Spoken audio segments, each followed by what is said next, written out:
Everyone, it's Leslie Hassler with Your Biz Rules Business Coaching, and welcome to Coaching from the Carpool. So I wonder, nope, okay, I was trying to flip the screen. So somebody said, it looks like you're in the passenger seat. No, I'm in the driver's seat. I don't know if I can do that. I can't make you look at see, that's the passenger seat right there. I'm in the driver's seat.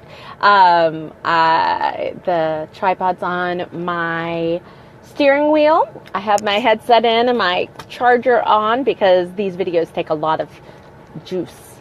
So I've had a couple of questions just, how's this set up? What are you using? And I'm using this, I don't know, call it an octopus. It's only a three-legged tripod, but it's bendable, so it just kind of wraps around my steering wheel and we make it sit up there really nice and pretty.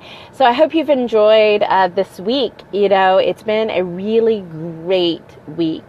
I feel very happy and celebrating just not even what's happening in my own business, but what's happening in my clients' businesses, and what's happening in our business community. I mean, Dallas's business community is cool. It totally rules.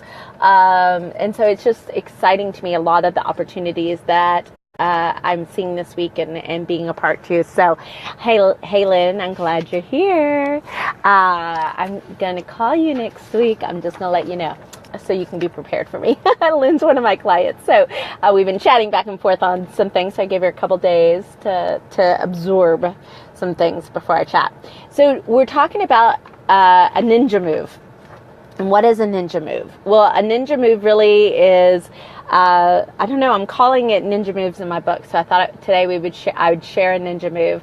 And if both my boys are in Taekwondo, have been in martial arts since we were 4. They're 3 away from black belt level at Taekwondo. And so, I see a lot of punches and pumses and kick sequences and things of that nature. So when I say ninja move, I'm like, I see a flying sidekick is what I see in my brain when I say ninja move. But it's really, I think, one of those moves in a business that I can give you to have you take that next step, to up level something, maybe to think about your business in a way that doesn't make sense. So the book, my book, no title yet, but my book, it has lots of ninja moves in it. So where I'm just like, you know what, here's how to take this to the next level, or you need to think about this, or be considerate of that. And this is definitely a ninja move. And this week has illustrated to me time and time again how much of a ninja move this is. And part of that has to do with how entrepreneurs sell. Entrepreneurs sell their, if you will, their tools or their products or the what or the how of what they do. A lot more than they actually sell benefits and the problems that they're solving and the solutions that they provide.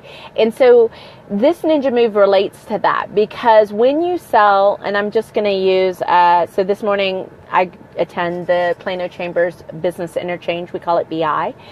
So lots of people stand up and give their 30-second commercials, and it's a great place to go. I love the people. I love the people I do business with. But B, you want a 30 seconds on speed. This blows the top out of even any BNI that I've ever been a part of. So people will get up and say what they do. Well, the common things to do, and this is just in my brain, so this is what we use, is, hi, my name is so-and-so, and I'm from somebody's agency, and I sell life insurance, home, and auto. If I'd love to review your quote, give me a call. Okay, that's baseline networking. You're selling the product, right? You're telling people the what you do aspect of it, but people they're not always able to make a connection to that, right? Either they don't think they need it, they just did that, yeah, that's what everybody says, kind of a thing. And when you focus on the what you do so much, you're actually making yourself look exactly like the next person that's going to stand up and say the same thing about what it is they do. So if you're a realtor, you know what this means. If you are in financial services, you definitely know what this means. And if that's how you've been taught to identify your ideal client, then you need this ninja move that I'm going to share. really, when it comes down to, if you remember at the beginning of the week and I was talking about an ideal client, it has 3 characteristics. You know, there's somebody you enjoy working with. Yay, because we don't work with crummy people. I have a realtor, she says, I only work with nice people. Well, I only work with awesome, great people. So people that you love, and then that they're willing to make an investment, right? They're willing to put some skin in the game to solve a problem. But that big one is they have a problem and they know it. Ching. So today's ninja move is not all centered on the project problem, but really relates to how does your ideal client relate to the problem? Is if you think about it, this is one long scale that you could put in on, is this person a 10 or is this person a 1? Well, guess what? If they're a 1, they're not ready for me. They're just not ready. If they're a 10, whoo, let's go, right? If they're, meet all of our other criteria, then a 10's where we want to be. If they're a 7, 8, or 9, you really got to ask them, well, what's it going to take for you to be a 10? Like, when's it going to be bad enough? When's it going to be time? You know, when is it going to be something that you're going to do for yourself? So, you know, it helps kind of rank people along this scale so that you're working with the people that are ready, right? And you're able to know that they're ready. So here again is another 10, 9. I can't count. It's Friday. 9 categories or things to think about when you're thinking about defining your ideal client and how they relate to the problem. Okay, the first one, the problem. Like, here's the crazy thing. I was working with a business yesterday, a colleague of mine who does strategic communications and image styling. And we were working our way through shifting her capability statements for working with corporate from that tool-oriented focus to a problem-solution-oriented focus. And so I said, okay, she's like, they don't want to hire for that. And I was like, okay, great. What does that solve? Like, that's the tool. What does it solve? And she's like, well, really, it's about being confident that you're showing up the way you need to show up. I was like, okay, great. Who needs that? You know, it's like we backed out of it. Who needs that? And she's like, well, you know, women need that. And I was like, well, why do women need that? Well, because women are afraid to ask for what they want. And it's only when that they feel good, you know, women, we understand that, right? That we feel good that we actually gain the confidence to go out and ask for what we want. And I was like, oh, and what's the benefit? Like, what is the client or the corporation? How does that benefit them? She goes, well, if people are more confident, then they're more willing to stand up in leadership roles. And if they're more willing to stand up in leadership roles, not only does the company benefit because they have a more diverse leadership, but then they're also having more engaged employees. And more engaged employees are more profitable. You see how suddenly we're getting up to what the problem is. So the problem that she's solving in this case is helping women become better leaders so that they are confident in what they ask for and they know they can get it. You're like, oh, if that's you, you might be like, yeah, sign me up, right?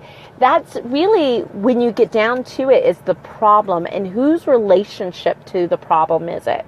The problem is also really key in understanding that there's a problem that your clients think they have. And we're a very self-prescribing society, right? You get a bump on your elbow and you're out on WebMD or just Google anymore, right? Remember what it was in WebMD? And you're like, what is a red scaly bump on the elbow, right? You're trying to self-diagnose.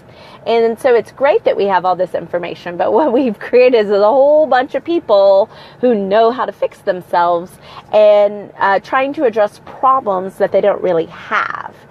And so you can recognize sometimes that there's a problem that your client feels like they have, and then there's the actual problem, right? So sometimes you have to meet them where they are.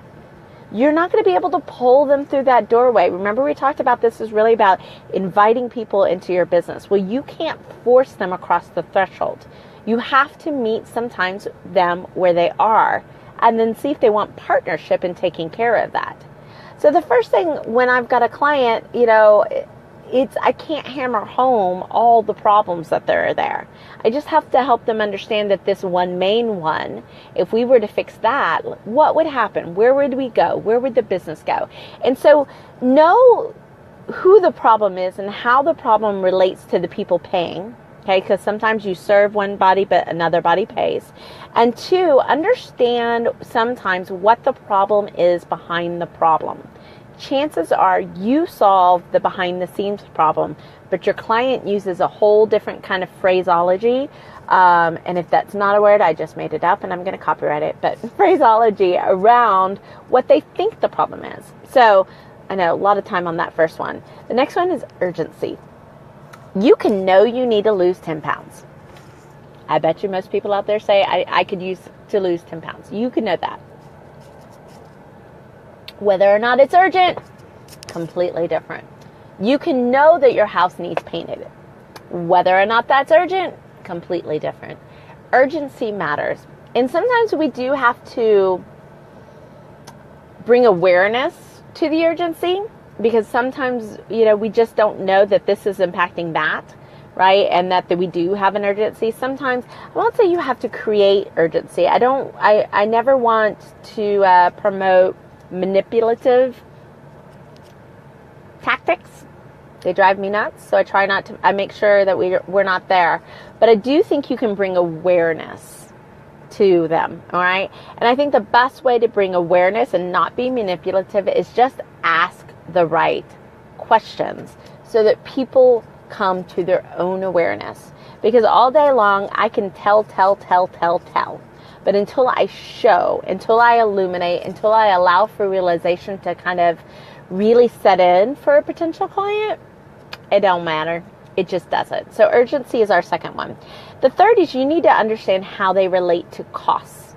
I was working on a marketing or sales piece with a client earlier today, and the word was upscale and affluent. And I was like, bad word. And she was like, well, why? And I went, because it's extremely subjective.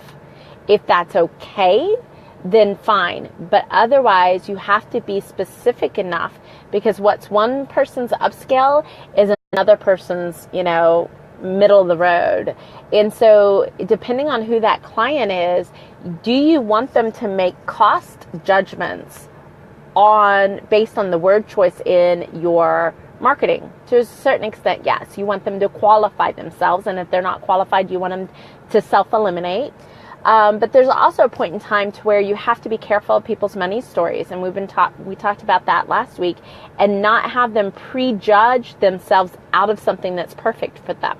Now, this happened to be a product that had some flexibility in budgeting, so we didn't want them to take themselves out of the running without a conversation. The goal was a conversation. That's one of the reasons I got to tell you, I am not a big fan of pricing on a website. I am not a big fan of that. And the reason why is because most websites, like if you thought about what your goal was for the website, it's to get a call, to get an email, to get a lead, to get some kind of interaction with somebody. The minute you put that up there, guys, people take themselves out without the conversation. So be mindful of how you're presenting costs and the language that you're using, so that you are qualifying but also not taking out perfectly good clients out of the running. Priorities. My children and I were having this discussion yesterday, is priorities. And you can have a lot of hot irons and not be able to deal with them because it's down the list on the priorities. Know where this is.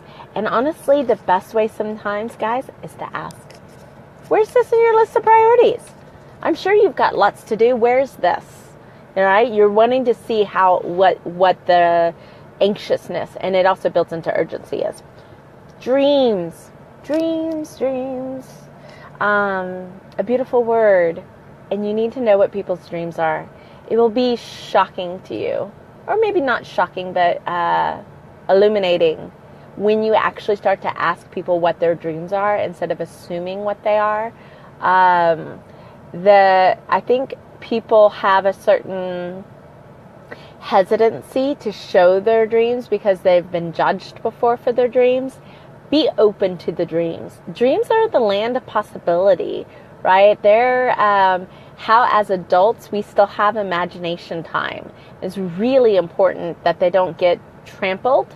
But you need to know what the dreams are, because oftentimes if you do the voodoo that you do so well, you know, like you hear something, you're like, oh, I can help with that, and here's how, and you can be genuine in that, okay? So know what the dreams are.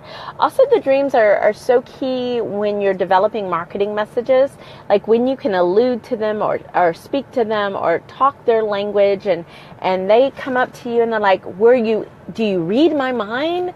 I was just telling my sister, my brother, my wife, my husband this last night. That's when you know you're into. Know what the obstacles are. Here's the thing to me. Every business has its objections. Thank you for allowing me to take a little sip. Every business has its objections. Good marketing actually starts to answer those objections to begin with. Like way at the beginning. Don't leave them to the end. Address them. Call them out. Say what they are. Make them real. Make them human. These obstacles that people go through are real. I believe that when you tell the story in such a way, stories are such a good marketing tool, but when you use them in such a way to highlight an obstacle that's really, really common for somebody, then they're able to actually see themselves overcoming it.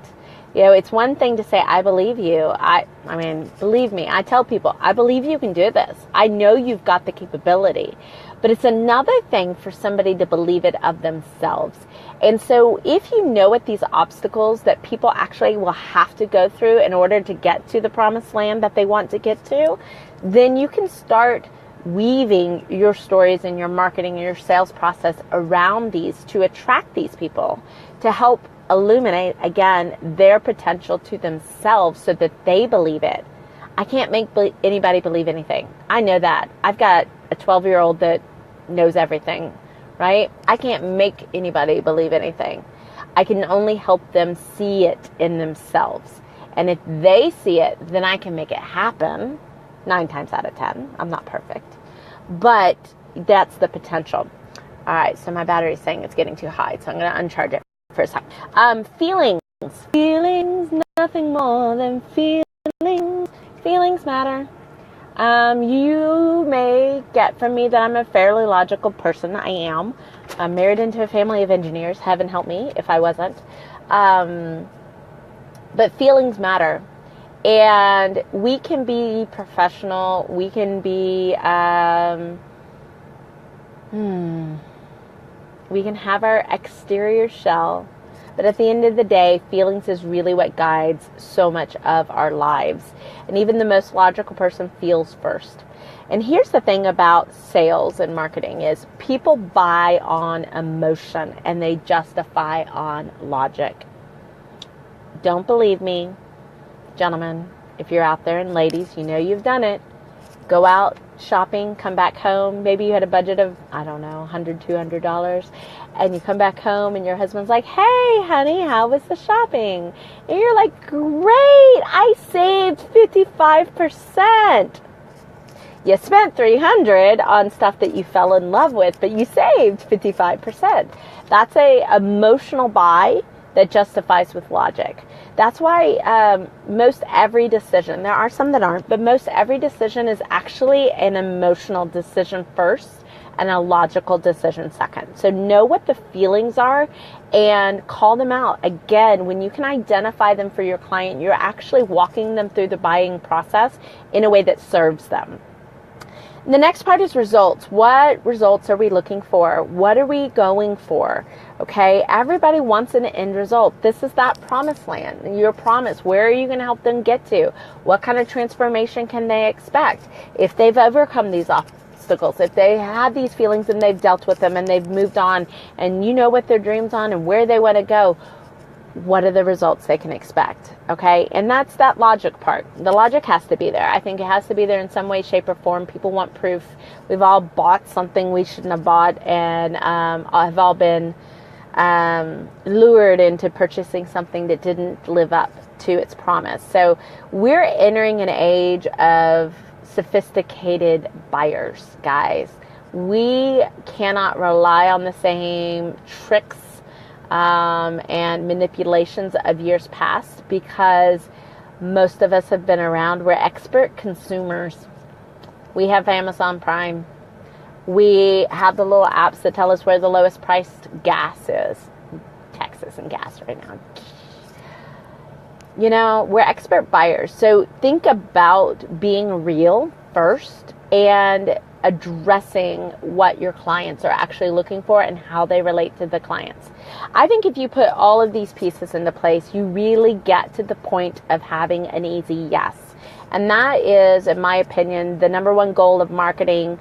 I don't know if I've mentioned this to you, but marketing and sales in my brain is like a peanut butter and jelly sandwich. One side's marketing, one side's sales. And if you were to open up that peanut butter and jelly sandwich, you got all that tendrils and sticky stuff kind of getting it. Okay, that's what marketing and sales is. That's why it's really hard to define and why people have so many definitions. Well, that's why it's really important that even in your ideal client phase, you're thinking about the sales process. You're thinking about, how do I marry this sandwich together so that I'm actually starting the sales process in my marketing and it translates through. But by the time they've made it here, it's mine to lose. It's mine to mess up or mine to win, and can really have a great kind of sales experience. For a lot of women, they don't want to feel salesy. This is one way to do it. One way. There's some great ways out there and some great teachers out there. But get to an easy yes. Make it easy. And if you look throughout everything we're sharing this week and things like that, I hope I've made it at least one step easier for you. All right. There are lots of people. Everybody's walking. I have golf carts in front of me. I saw a go-kart. Everyone's trying to conserve gas. It's kind of entertaining, for sure. But this has been Leslie Hassler, your Biz Rules Business Coaching.